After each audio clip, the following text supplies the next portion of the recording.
Sometimes progress doesn't feel exciting. It feels unsettling. Things start to improve, doors open, momentum builds, and instead of relief, the body tightens. This week wasn't about fixing that or pushing through it. It was about noticing what happens when life moves forward faster than your sense of safety. Because when growth feels unsafe, self-sabotage isn't failure, it's protection. So this is Francisca. This is my mid-crisis life, and today is Reflection Friday. So if you're finding this series helpful, subscribe to the channel.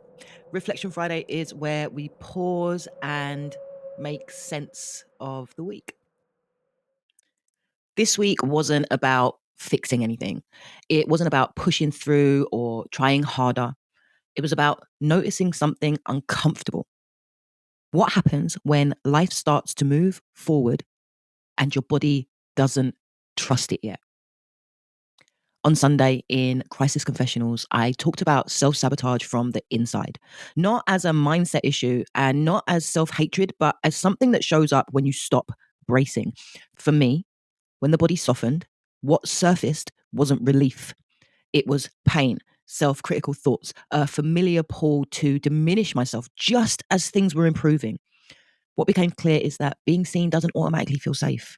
If early visibility came with shame, intrusion, or emotional absence, the body learns to protect by pulling back. So self-sabotage isn't always about failing. Sometimes it's about avoiding the risk of being fully visible. On Monday, we zoomed out and gave this a framework. Attachment shapes what safety feels like, not in theory, but in the body.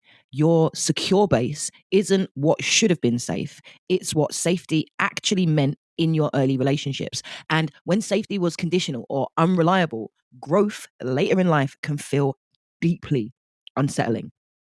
This is where internal working models come in. The quiet expectations we carry about who we are and what happens when we take up space. At moments of expansion, those old models can trigger doubt, loss of intuition, and self-sabotage, not because you're incapable, but because your system is trying to stay alive. Then on Thursday, in Chrysalis Tools, we stopped analyzing and slowed the body down. No fixing, no releasing, just noticing where the body was still holding. What many people experience in moments like this is bracing, even when nothing is actually wrong. The body waiting for impact, waiting for withdrawal, waiting for things to fall apart. And that's not something to push through. Safety isn't a concept the body understands. It's an experience that builds gradually when we allow ourselves to stay present without forcing change. So here's your reflection for today.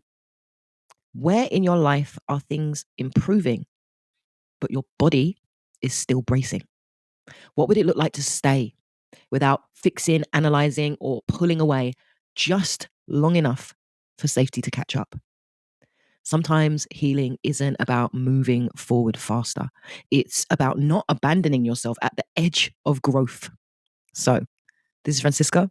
This is my mid-crisis life. And this was Reflection Friday. We'll keep going next week.